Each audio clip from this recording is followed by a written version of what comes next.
through our own contributions. AA is not allied with any sect, denomination, politics, organizations, or institution. Does not wish to engage in any controversy, neither endorses nor opposes any causes. Our primary purpose is to stay sober and help other alcoholics to achieve sobriety. Now, I have asked someone to read how it works. My name's Jacob, and I'm a recovered alcoholic. All right, Jacob. Rarely ever seen a person fail who has thoroughly followed a path. Those who do not recover are people who cannot or will not completely give themselves to this simple program. Usually men and women who are constitutionally incapable of being honest with themselves. They are such unfortunates. They are not at fault. They seem to have been born that way. They are naturally incapable of grasping and developing a manner of living which demands rigorous honesty. Their chances are less than average. There are those, too, who suffer from grave emotional and mental disorders, but many of them do recover if they have the capacity to be honest. Our stories disclose in a general way what we used to be like, what happened, and what we are like now. If you have decided what you want, what we have, and are willing to go to any length to get it, then you're ready to take certain steps. And some of these we bought. We thought we could find an easier, softer way, but we cannot. With all the earnestness at our command, we beg of you that to be fearless and thorough from the very start. Some of us have tried to hold on to our old ideas, and the result was nil until we let go absolutely. Remember, we deal with alcohol. Power. Without help, it is too much for us. But there is one who has all power. That one is God. May you find him now. Right now. Half measure availed us nothing. We stood at the turning point. We asked his protection and care with complete abandon. One, here are the steps we took, which are suggested as a program of recovery. One, we admitted that we were powerless over alcohol and their life had become unmanageable. Two, came to believe that a power greater than ourselves could restore us to sanity. Three, made a decision to turn our will and our lives over to the care of God as we understood him. Four, made a searching and fearless moral inventory of ourselves. Five, admitted to God, to ourselves, and to another human being the exact natures of our wrongs. Six, we're entirely ready to have God remove all these defects of character. Seven, humbly asked him to remove our shortcomings. Eight, made a list of all persons we had harmed and became willing to make amends with them all. Nine, made direct amends to such people wherever possible, except when to do so would injure them or others. 10, continued to take a personal inventory, and when we were wrong, promptly admitted it. 11, sought the prayer and meditation to improve our conscious contact with God as we understood him, praying only for the knowledge of his will for us and the power to carry that out. 12, having had a spiritual awakening as a result of these steps, we try to carry this message to alcoholics and to practice these principles in all our affairs. Many of us exclaimed, "What an order! I can't go through with it." Don't be discouraged. No one among us has been able to maintain anything like perfect adherence to these principles. We're not saints. The point is that we are willing to grow along spiritual lines. The principles we have set down are guides to progress. We claim spiritual progress rather than spiritual perfection. Our description of an alcoholic, the chapter to the agnostic, and our personal adventures before and after make three clear and pertinent points. A, we were alcoholic and could not manage our own lives. B, that probably no human power could have relieved our alcoholism. And C, that God could and would if he were sought. Second down. Now I have someone to read. Thank you, Jacob. The 12 traditions. I'm Kelly, and I'm a recovery addict. Hey, Kelly, what's up, Kelly? 12 traditions of Alcoholics Anonymous. Number 1, our common welfare should come first. Personal recovery depends upon AA and unity. 2, for our group purpose, there is but one ultimate authority. A loving God is he may express himself in our group conscience. Our leaders are but trusted servants, and do not know him. 3, the only requirement for AA membership is a desire to stop drinking. 4, each group should be autonomous except in matters affecting other groups or AA as a whole. 5, each group has but one primary purpose: various messages to alcoholics who still suffer. 6, an AA group ought never endorse, finance, or lend the AA name to any related facility or outside enterprise, lest problems of money, property, or prestige divert us from our primary purpose. 7, every AA group ought to be fully self-supporting, declining outside contributions. 8, Alcoholics Anonymous should remain forever non-professional, but our service centers may employ special workers.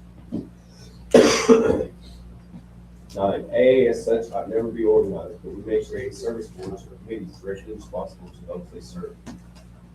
10, Alcoholics Anonymous has no opinion on outside issues. Hence, the AA name ought never be drawn into public controversy. 11, our public relations policy is based on attraction rather than promotion. We need always maintain personal anonymity at the level of press, radio, and films. 12, anonymity is the spiritual foundation of all our traditions, ever reminding us to place spiritual before personality. Thank you, Kevin. Thank you, Kevin. Well, fellas, tonight is speaker night, and I'm going to introduce this gentleman. He's my sponsee, and last year, him and I was doing was in a meeting group we do on the weekends, and him and I was talking. He was having problems with his prior sponsor, and we just clicked. You know what I'm saying? We had and so, a lot of things in common. Like his mother passed away. My mom had just passed away like a year and a half ago at that time. So I told him I was gonna be a sponsor because, you know, I can relate to him. And man, he just grew throughout last year and now. Now he's a leader. He's living in apartments, and he's a good guy, man. He gonna give us he gonna give y'all his shirt off his back if y'all ask him for it. And for further ado, Jacob Rascon.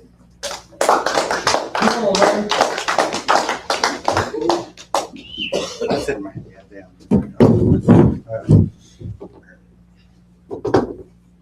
I'm Jacob, addict, alcoholic. Hey, Jacob. Sobriety date is 4/30/25. All right, so I'm going to start off. So I was born at a very young age. You know, it's like, hope some of y'all get that a little bit. It's like I was actually born in Odessa, and I grew up in Fort Stockton. I had a pretty good family with my mom and my brother, and unfortunately I had a father who was an addict.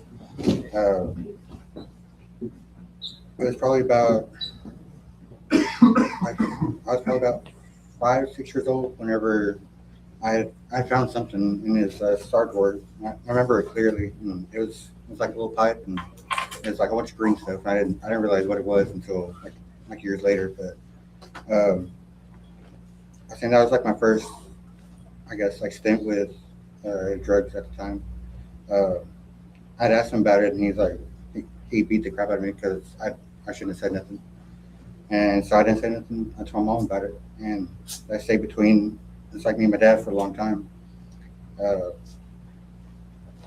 Let's say fast forward like 2 years later, my parents ended up getting a divorce because of his drug addiction. And about a year later, it's like my mom, she met my stepdad, and he was an alcoholic. It was pretty rough, like growing up. As I'm with someone like that, and because like growing up, I would hear things like I'm a piece of shit, or I'm a waste of space, and I'm not going to make anything in my life, and I need to grow up. And I was like 8, 9 years old at the time. I would hear all this. It's like whenever he got drunk, I would be abused, and I would be held up against the wall by my neck, you know, and I would have marks on my neck. It's like growing up in high school, or I guess intermediate and middle school, and I just made up some kind of lie, like I was playing. It's like rope with my brother. And that's the kind of stuff I would go through almost every single day that he was drinking. It's like we did get into a lot of fights and arguments and everything like that. and that was pretty much my childhood up until about at the age of like 12, 13 or so. Uh, I say that I didn't really have a whole bunch of friends and growing up, but I did have a brother. It's like we did get along for a little bit, and then like he started messing with drugs a while back. This was he's probably like 17, so I was probably like 13, and like he would take me out. It's like we go drinking, and it's like we'd be at house parties or what have you, and it's like that was my first experience with alcohol. I was probably about 13, 14 years old. Uh, After that, he pretty much like went on his own, and I was like there at the house. It's like trying to defend myself from my stepdad, and I would talk to my mom a lot about all the issues and stuff like that, and so they would get into arguments about everything, and it's like she threatened to leave him over it and everything like that, but it never happened. Uh, I probably or uh, it's like growing up, I did pretty good in school. It's like even though it's like I would still go out with my brother every now and then, and you know, I maintained a 3.6 GPA, and I was in athletics. You know, I did a lot of school activities, and uh, it's like my senior year comes around, and that's the first time I smoked weed. It was with a couple of friends, and it's like I decided to try it out just to see what it was like. All I remember was trying to drive home, and everything. I had tunnel vision, so everything looked like real up close. And I was lucky that night because I had a cop following me the whole way home. And if he would have pulled me over, we would have went to juvie or something else would have happened. I don't know exactly what would happen. But about this was about a month before my graduation was the first time I tried it. And then it's like 2 weeks later, our house caught fire, and we lost everything in the fire. Uh, and it's pretty hard. It's like forced for a while because it's like we didn't have anywhere to go. We were staying in a motel room, and I decided at the time it was best to go. So I stayed with my brother and his wife and their kids, his stepkids. And I was with them for a while, at least a couple months, and then I started a job as a bartender, and almost every night I was there, I'd be drinking with my friends or, you know, like sneaking drinks off to the side or something like that, just because I didn't know how to deal with a lot of the stuff that was going on. And I think that's when I decided it was probably better if I leave town. And I came up with the idea. It's like to do something better with my life instead of just leaving town and, you know, starting over. I decided to join the military. I was stationed I went to basic in Fort Sill, Oklahoma. I was there from October through December, and then I went to San Angelo to AIQ for my combat medic training. I found like while I was there, I would drink every now and then, but I wasn't like a big drinker anyways. But it was just with friends mainly. I stayed there probably till about August, and then I couldn't pass one of the classes that they had, and so they offered me like another position in the Army, and so I became a paralegal. And I went to South Carolina for about like 2-3 months, and then I came home for about a month, and then they shipped me off to Germany.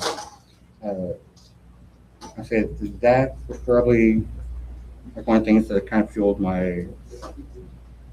I guess if I did have a drinking problem, it was in Germany because there was lots of fests, there were lots of clubs, there was Oktoberfest, there's all sorts of stuff to go to.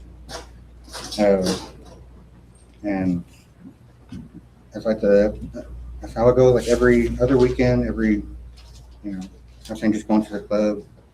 It's like to the Oktoberfest, and over there the drinking age is 16, so it's like there's a lot of drinking in that country.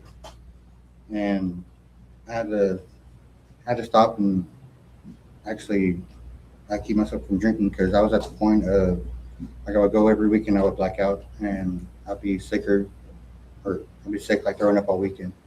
And then I'd go back to working the next day. Uh, I said, fast forward about a year, I'm still in Germany, and it's like we have a paralegal at the quarter board. And like while I was doing the PT test on there, I had fell on some ice that was on the road, and I ended up dislocating my right kneecap, and I fractured something in my spine also. It was a pretty hard fall.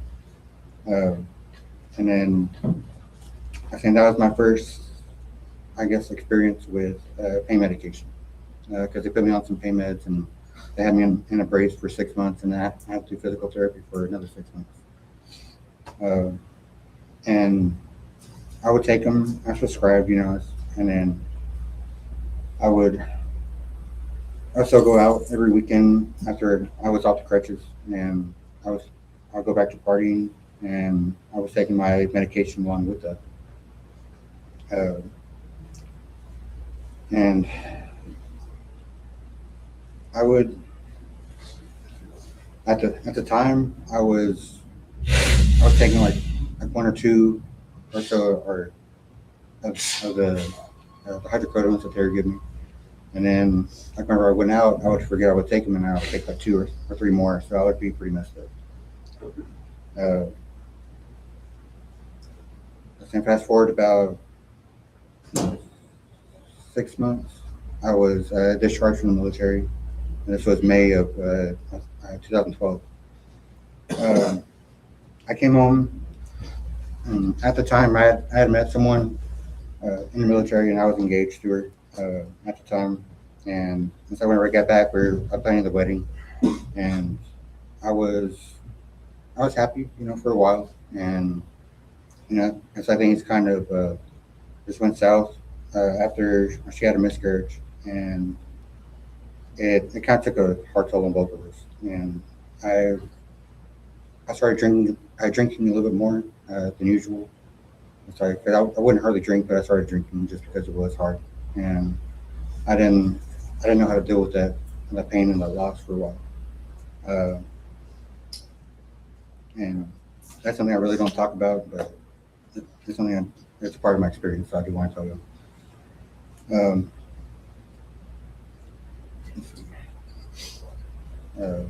Also, as I started working at a couple of restaurants in Fort Stockton, I went back to my hometown after I finished the military. And like we were together probably about another 8 months after the miscarriage, and she ended up cheating on me with one of the cooks at IHOP. I was working at, and it just I broke that off, and I just decided just to focus on myself for a while.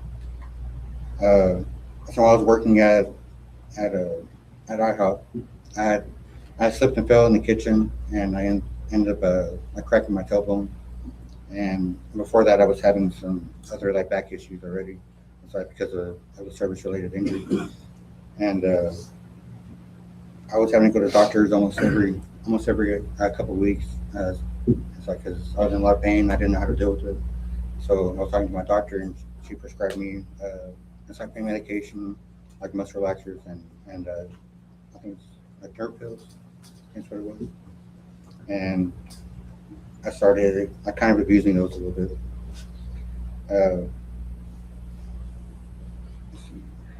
Just a couple months later, I was referred out to a pain management in El Paso, and I say now I was wanting the pain pills at the time because it was helping me out, and it wouldn't make me sleepy. It would just make me feel energized, and I wouldn't be in any pain, so I wouldn't be hurting. And so I was like, okay, cool. This is another ticket to get what I want, and it's gonna be prescribed to me now, so I don't have to go ask people for any or anything like that. And that went on for a while. This is 2013 my time frame.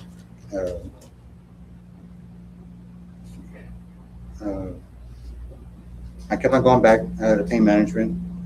and it's like they were prescribing stronger medications, and then they would switch it up. So I just thought I wouldn't get used to the one. And this was probably towards the end of 13. And they wanted me to try my spinal shots to my spine, so I did that. And then I seen the spinal shots didn't work, so I kept on taking the medication, and it's like they switched me up from hydrocodone to tramadol, and tramadol wouldn't work for me, so I took more than what I was supposed to. And I would run out probably within like 2 weeks, and then I'll have to wait 2 weeks for me to go back in order to refill my medication. And at that time, this was probably 2014 or so. I started slowly buying them off the streets, and I had some friends who were smoking weed at the restaurant I was working at, and so I'll get back on to smoking weed or taking medication. And then I couldn't really make it to my appointments over in El Paso, and so I started buying them more off the streets, and ended up probably taking anywhere from, at that time it was probably like 15 pills a day, plus my muscle relaxers, plus my nerve pills. So, and that's how I had to function, for a while, and this went on for a couple of years. And 2017 comes along, or 2016 comes along, and it's like my dad, me and him, we're on and off in our lives. It's like we're trying to make things work out, and he was doing good. He had just run through rehab, and he was like 3-4 years sober, and like he was living here in San Angelo, so I would come visit him in the summertime. And so I said that was my first AA meeting, like I said, that I went to was with him. This was probably back like 2013, 2014 time frame. And it's like listening to people talk and like tell their stories, and it's like their issues that were going on. It kind of helped me slow down for a while. I just kind of like, okay, well, it's like I wonder. I always had a thought in my head. It's like, okay, well, if I stay, it's like doing all the stuff that I'm doing now, I'm not gonna end up, like them in this room. And I think that's how I looked at it at the time. I didn't know. It's like the full extent of AA. I didn't know I didn't know anything about the program, but I just didn't want my life to be like theirs. 2016 comes along. So my dad ends up having heart surgery back, I'll say it was August of that year. And then he was real bad sick and everything like that. And this was probably towards the end of October. He ends up in the hospital again. He had to have a valve replacement on two of his valves in his heart. And he was in the hospital. He hadn't left the hospital in about a week or so. Then the 16th of November was the last day I talked to him. I think that night he ended up having a stroke, and he had a massive heart attack, which led to brain death. And I got a call the next day that he wasn't doing good, and they called in the family. And since I was his only son, I had to make a choice to let him stay on life support or to unplug him. After talking to my aunts and my mom, and I talked to everyone I could possibly talk to about the situation. It was best. We decided it was best to go ahead and unplug him. So before they unplugged him, he was kind of moving around a little bit, but it was all because of his nerves or his like muscles or something like that, they said. And it's like before they actually finished unplugging him, he passed away. So that was on a lot of my mind that I killed my own dad. That's what I was living with for a while. And I blame myself for him dying, and like I seen like a week before, like we had got into like a small little argument over my aunt because she wouldn't release the medical information that like on how he was doing or what have you, and so I didn't really know much about what was going on until like the day of I had unplugged him, and, and so we didn't see eye to eye on a few things, and it led to a little argument, and I just hung up on him, and I think that was the last time I talked to him was the day that uh, we got into an argument. Um, and so I had to live with that for a while. Saying I had my mom I could talk to, and she got me through that year. Uh, it's like, or she got me through the next year because at the time I was also going through a lot of like medical issues, and I don't know if it's because of all the pills I was taking, or if it's because something else was going on, or I had a lot of stress in my life, or what have you. But I was pretty much sick all of 2017. It probably started back in like February of 17, and I was in and out of hospital all year long. Uh, I would I couldn't hold anything down for weeks at a time. And I used to weigh 240 around, I said roughly around that time, and I went down to 97 pounds by October of that year. Just because I couldn't eat nothing, I couldn't really drink anything, and my mom thought I was dying, and she kept on asking me if I was on any kind of medications or drugs or anything, and I told her no. And so, I mean, at the time, I couldn't really take my medications anyways, because I was picking them up. October, I finally figured out like what was going on with me. I had 20 stomach ulcers. It's lined in my stomach, and that's what was making me sick. And it was because of the medication. I didn't tell my mom that, and I told her that I had a couple of ulcers. Just, it was genetic. That's what they told me, and I lied to her face about it. Because I didn't want her knowing that I was on medication at the time.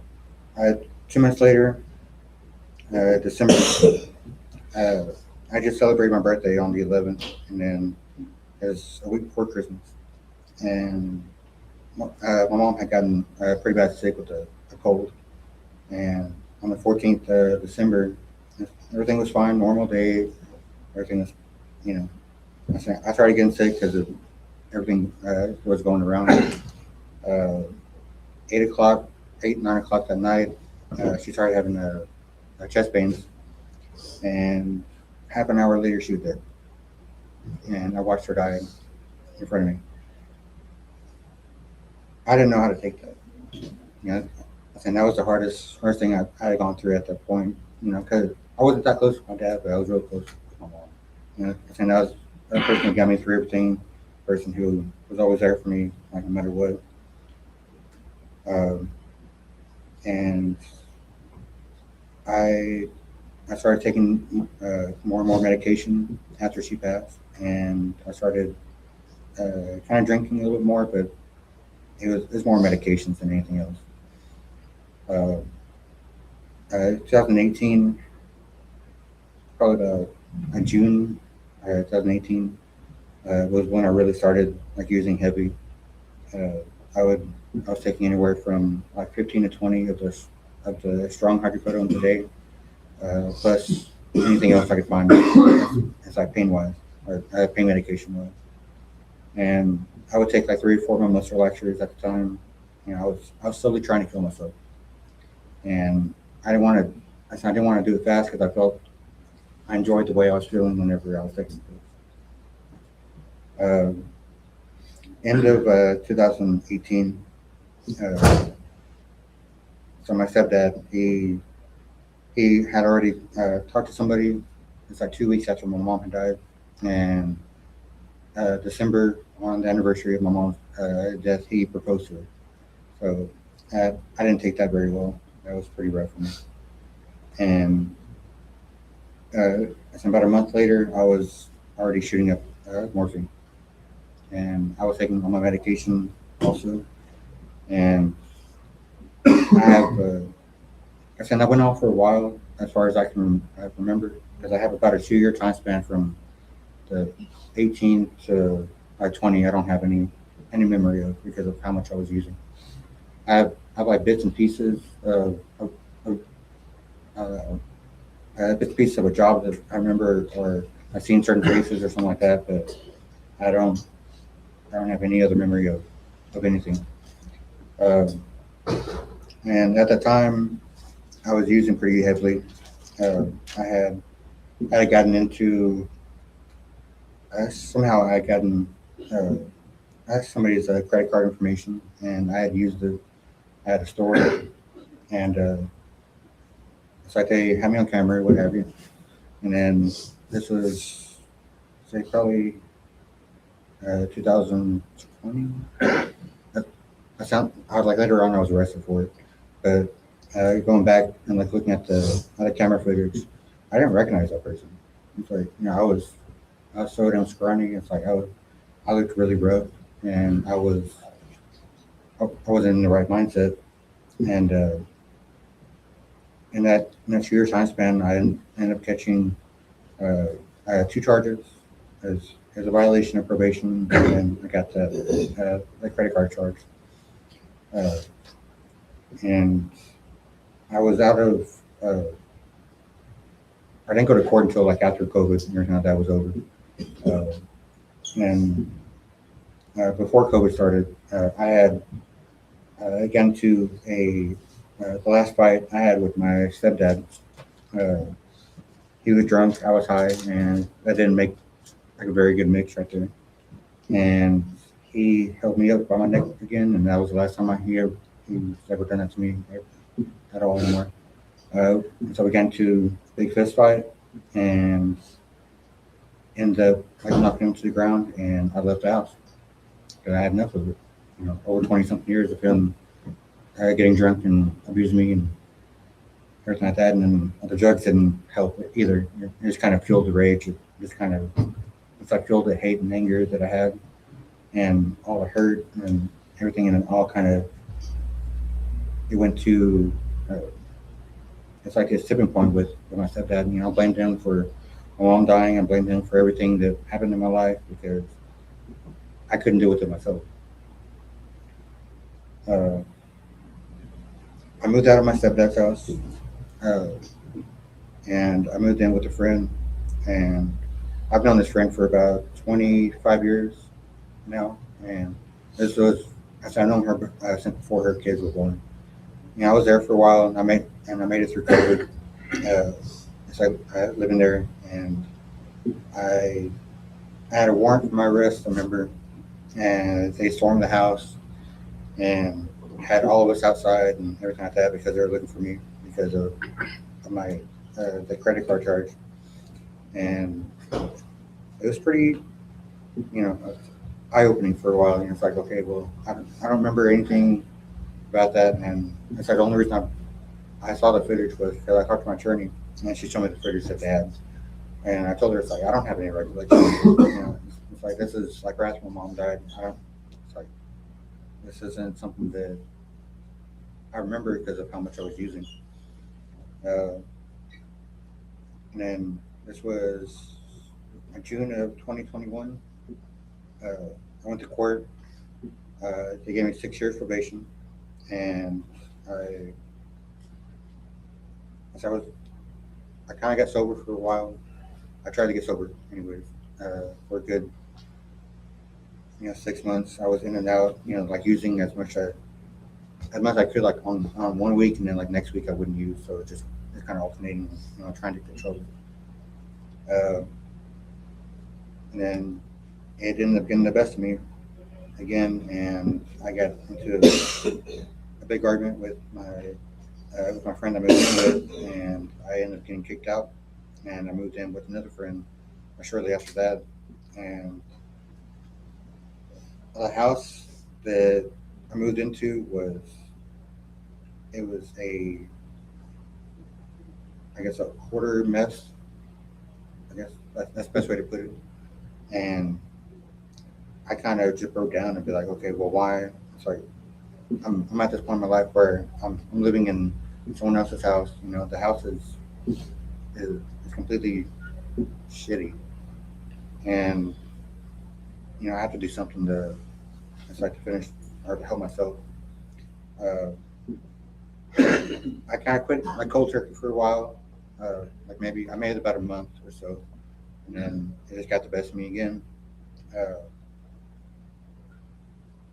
and I think later on that the year of 2022, so my friend's mom died, the one I was living with, and I helped her out as best I could to deal with it because I had gone through the same thing, and I didn't want her turning into like what I was. And unfortunately, that brought up a lot of memories and a lot of stuff I hadn't fully healed from or agreed from, and so I started using more and more. Uh, this was up until probably like a year long binge that I had. I would sleep for like maybe a day, then I'd be up for like 3 or 4 days, and I'd sleep another day and half a day or what have you. I'll be at it. But this whole time I was keeping a job, and I was supposed to be paying rent, supposed to be helping out, and I would use all the money that I had on my addiction. Uh, and I just didn't care at the point. It's like it's like I ran out of stuff. I would have to do what I would have to do to like get my next fix. And, I think whatever that it's like y'all are thinking is probably what I have to do. It's like, and it wasn't the proudest moment in my life, which is saying something because I thought there was a lot of stuff I've been through or have done that was or was a low point, but at that time that was my lowest point. Uh, Here comes 2023 comes along. I'm still pretty heavily in my addiction. Uh, I was a methamphetamine, a meth shooter, and so I would have scars on my arms. I would hide, and it'd be 100 degrees outside. I'll be wearing long sleeve shirts, and it just got to the point where I was just wasting away, and it's like I didn't eat, I didn't sleep, and everyone could tell that I was on something, but it's like they just didn't say anything to me because I wasn't listening.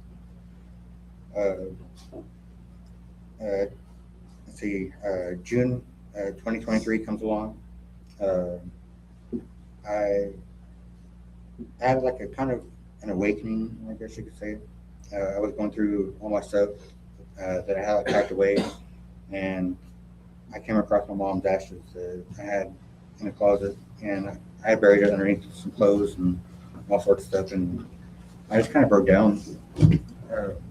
And this was a time where it's like I knew I needed to get some help.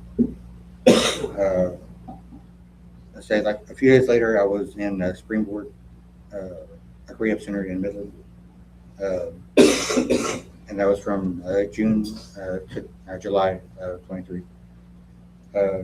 After that, I graduated and I went to IOP, and I was in IOP until probably about October of that year. I was doing really good. At the time, I was still on probation. It's like for another credit card charge. And I was living up in Midland for a while, and I get arrested in December of that year for it's like violation of my probation. And I spent a few months in the Midland County Jail, and then it's like in March they let me out, and I didn't know why because it's like my attorney at the time I told me I didn't have any pretrial, I didn't have a bond or anything like that, and so I was kind of shocked that they let me out. And then I ended up moving back to my hometown again, and I was okay for about like 2-3 months. I would go to meetings that they had there, and then I started hanging out with the same people again, and I started using the same amount I was before I went to rehab. And it's true what they say, it doesn't ease up, it just gets worse whenever you like relapse. And that is the very truth. August of that year, Midland County comes and it's like they had a warrant for my arrest because I didn't show up to pretrial after I was told I didn't have pretrial. August of 20, it's been August of 24 through let's say March 25. I was in Midland County, and then they transferred me to Fort Stockton. That's because I had my probation in Fort Stockton, so I had to go to a court there for that, and it's a reinstated my probation. I done 6 months for something. I had to go back Fort Stockton for that. They released me March 25, and then I moved back into the same house for that's about 2 weeks or so, and then I got kicked out of the house because I was already back on everything once I got out of jail. Like the same day I was already using. All of April of 25, I spent on the streets. I would stay at people's houses they were using, and I had to do what I had to do for it's like my next fix. I was sleeping in truck stop lounge for a while, and I would walk to the library every day, and I would sleep at the library because that's the only place I wouldn't get bothered or what have you. I talked to a friend on the phone, and he helped me get back into rehab at the end of August. It's like August 30th is my Easter over day. I went to a Turning Point in Odessa. This was I was kind of hesitant about going back, but I knew I needed to do something. It's like I was trying to decide between like going there and like going back to Springboard because I had already been there. I knew what it was like over there. But it was something new, I figured something new, try something else, And while I was in a Turning Point in Odessa, it was about a week before I was supposed to leave. I heard something about the Hopper House, and I didn't know exactly what it was. I thought it was just like another like IOP, or I thought it was something else. But after talking to Chris, I called him, and it's like, y'all know how Chris is. He's like, are you willing to do everything you're supposed to do to get sober? And I said, yes. And he's like, okay, call me back later. I was like, okay. So I called him back the next day. He's like, okay, well, I don't have a spot open yet. But it's like, I keep on calling. I was like, all right. And I was trying to extend my, it's like my rehab stay just so I try and get in over here. And it was like 3 or 4 days before I was supposed to actually graduate from rehab. I talked to Chris, and he's like, well, I got a spot open if you can get it tomorrow. I was like, okay. So I left Turning Point. I got on the bus and made it to Big Springs. And by the time I got to Big Springs, my connecting bus had already left. So I was stuck in Big Springs for the night. I called Chris and I told him, the situation that was going on. And he told me to call him back later on that day. I didn't call him back. I ended up calling them the next day. I told him, it's like, well, okay, well, I have a bus ticket. Now they're going to take me to San Angelo. And that was my first time I got into, I got my butt chewed by Chris. He's like, well, I have a spot over for you, but it's like if I drug test you, you're going to come back positive or negative. I was like, well, say negative, because instead of calling him that night, I decided to go spend the night at one of my friend's house and not give him a call because I thought I had everything figured out. And by the grace of God, whenever I got here to San Angelo, I called him when I was at the bus station. He told me to look for the black top Tundra, Tundra. And he told me to jump in, and I was like, all right. So I got here. The first person I met was Ryan, and I remember him having like a big beard. And then here comes Howard. He had I think a big beard. I was like, oh shit, what did I get myself into? I was like, am I gonna have to grow a beard, or what am I gonna have to do? And so my first couple of days here, it was kind of rough for me, just because I didn't know what to expect. I didn't know like what my future plans were. If I wanted to stay here in San Angelo, or if I wanted to try and go somewhere else. you know, and so I decided to stick around with it. I decided to stay and give it a shot, you know. And I met a lot of good people here while I was here. A lot of the guys from the Howe building I met. Uh, let's say we had Bradley as one of the leaders in the Howe building and Randall, like when I came in. And just talking to them, you know, it's like hearing what they had to say and so I thought I took that in. And every time I got a chance, I would talk to Chris or I'll talk to people who've been here for a while. And uh, I decided just to give it a shot and just stay. Uh, a couple months later, I was working for Warren. I ended up getting the leadership spot of Trailer C. Uh, I was there in Trailer C for a couple months, and then they moved me to I, and then like once we got the new studio apartments in, I became the house leader of C also. Uh, I was there probably about almost 6 months or so, and then like February comes around, and I get asked if I wanted to move to the apartments. And I was like, okay, yeah, sure, absolutely. You know, I was like, it was about time I decided to try and try and figure out things on my own because I've never lived on my own in my entire life. It's like the only time I was like really alone was in the military. But, like even then, it's like you're not really alone. And at the apartments, yeah, you're not alone, but it's like you do have your own space. You have your own living quarters, and like you have a lot more freedoms than what you it's like right here at a house. Uh, and I was nervous about it. I mean, you can ask Warren. I was kind of freaking out over it for a little bit, just because I didn't know if that was the right choice I was making, and if that was something that I wanted to stick with for a while.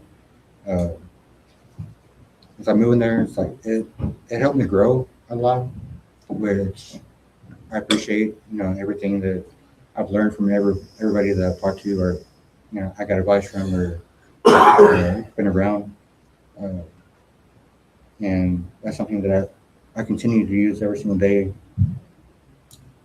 up to this point. Uh, I just got my year. It's like my year long, or my year sobriety on the 30th of May, or April. I'm sorry. And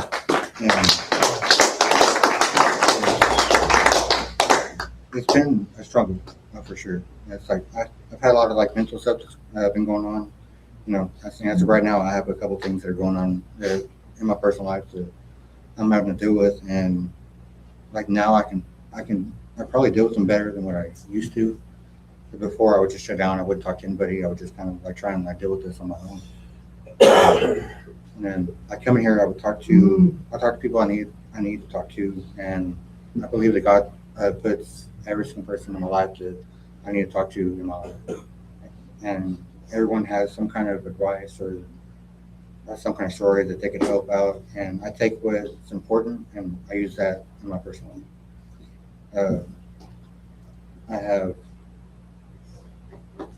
at the end of this month I'll be here at the Opera House for a year. I have I've been able to get a car. I'm in the process of trying to get a job right now, but that's because of medical reasons. But it's just another hiccup on in my life that I'm having to deal with right now, and everything's it's still looking up. I'm not looking down. I'm not getting in my head about things, and I think life goes on, and I think I'm fortunate enough to be able to deal with it now than what I would have like a year and a half ago. I wouldn't have been able to if I do the things I've been doing now to help with everything.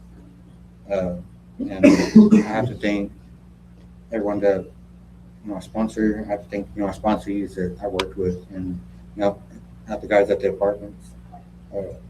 I talk to every day, and I see people here at the community. I see a whole bunch of new faces in here, and this is encouragement. It's like for me to keep going as well, because I think seeing y'all do better, and I think it helps me out to see y'all do better. Because I know it's like if I go back to how I was, I would end up trying to start over again and having to rebuild my life from the floor up again. And I've worked my ass off this year, I could try and get, something I can be proud of. And, I have friends that I talk to now that wouldn't talk to me for a couple years, and I got invited to my niece's wedding, and I got invited to it's like my niece's baby shower, and that's coming up in August, this year in August of next year. And a year ago, it's like they weren't even talking to me at all. It's like I didn't have any. I didn't think I would talk to them ever again, honestly, because of how I treated them. And it's from working the program and also having God back in my life. And this is something that I have to remember.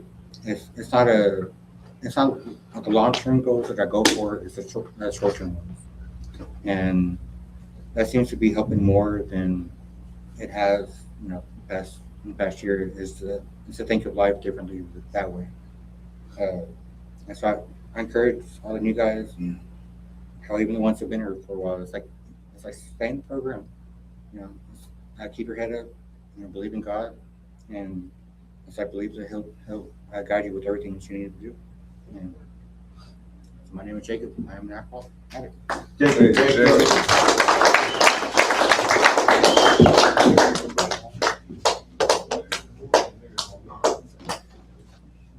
It's a little bit.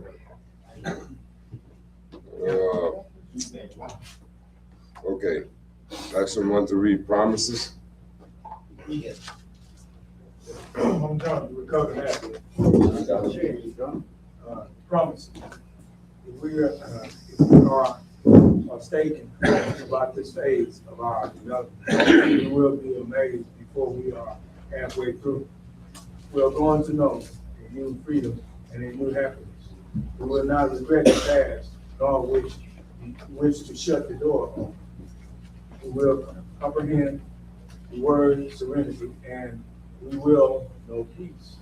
No matter how far down the scale we have gone, we will see how our experience can benefit others. That feeling of uselessness and self-pity will disappear. We will lose interest in selfish things and gain interest in our fellows. Self-seeking will slip away. Our whole attitude and our look upon life will change. Real people and of economic insecurity will leave us.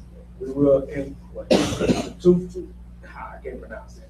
Intuitively know how to handle situations which used to baffle us. We will suddenly realize that God is doing for us what we could not do for ourselves. Are these extravagant promises? God. And they are being fulfilled among us sometimes. And sometimes slowly. They will always materialize. We work for them. Work. Now, I ask someone to pass the surprise chips, please. Yeah,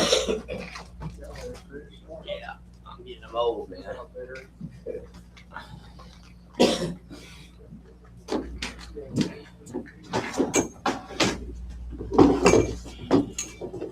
Hi, I'm Chris, recovered alcoholic addict. Hey, Chris. I've been clean and sober since 1/23/25. For that, I am truly grateful. At clubhouses around the world, and here at the Hopper House, we pass out these we have these colorful chips to pass out to celebrate Links of Clean Time. The first chip is a white chip, universal color of surrender. Is anybody here for their first meeting or would like to just turn over a new leaf? No? Somebody somewhere.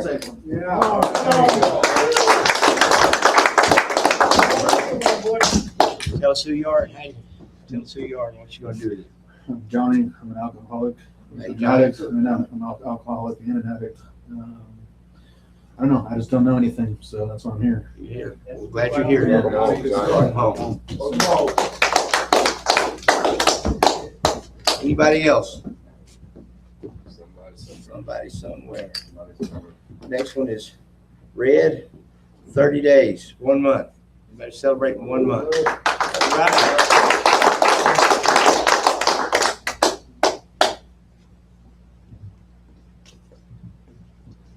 How you doing? Tell us who you are and how you do it. Valiante alcoholic. Hey, Valiante. Man, I just take a day at a time, man. I'm glad y'all here with me. Y'all keep pushing me to do better because it feel good. If I can do it, y'all can do it. Thank you.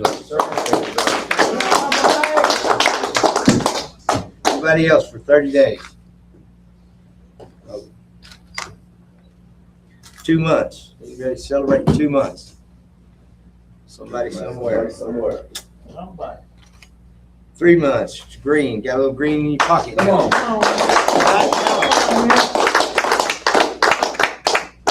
Yeah. Congratulations. Tell us who you are and how you do it. I'm Dallas, and I'm just trying to take it one day at a time, you know, and You can keep going with that. 3 months. Ooh, boy. There you are. Yeah. My name's Tyree, man. My clean day 2/12/26, man. All I'm doing is, man, keeping my faith in God and just keep it every time. Tyree. Anybody else? 30 days? That was 90 90 days. days. Where we at? Come on, Chris. Oh, man. Hold on. I went backwards. Slow down a minute. How's that? 5 months. Anybody celebrating 5 months? 4 months. Did we skip 4? Four. 4 months. Anybody celebrating 4 months? Come on, Hey, it's been a minute. All right, Raymond.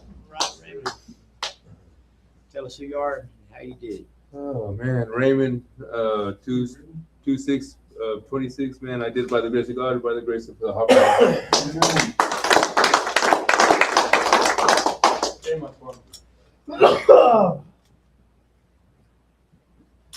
5 months. Anybody celebrating 5 months?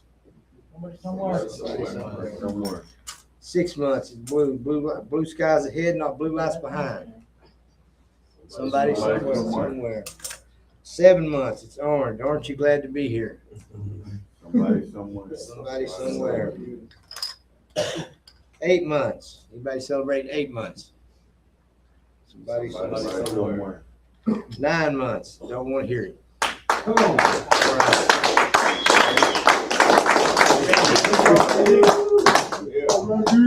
Grandpa,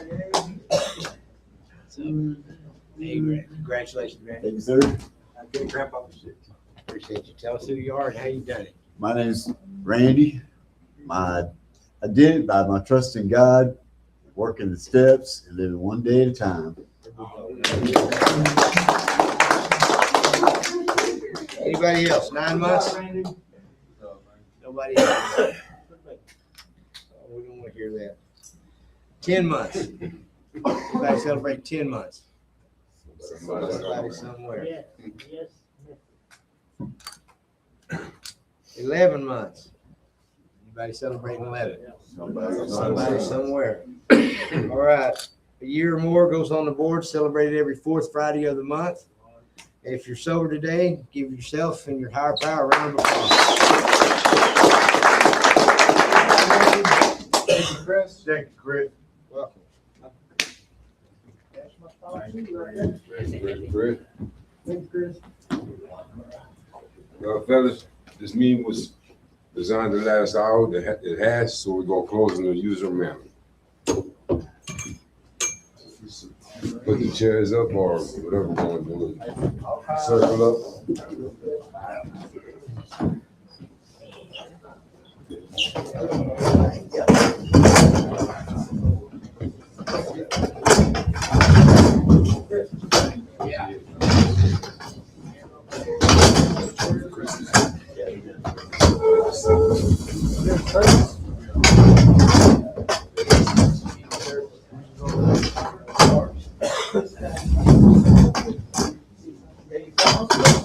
Hey.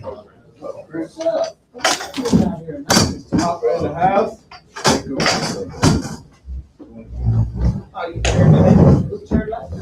How's it feeling? Tonight was, Speaker night. third Friday? Today's the third Friday? Mhm. The third Friday. got 5. It's not the third Friday. Yeah, Is it really the The third? first- Ain't this the 15th? yeah, because the first was on a Friday. Was it really? Yeah. Dang, it came quick than a mug. Dang, they just flying by. How's when you're having fun?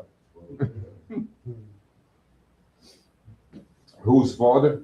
Our Father, who art in heaven, hallowed be thy name. Thy kingdom come, thy will be done, on earth as it is in heaven.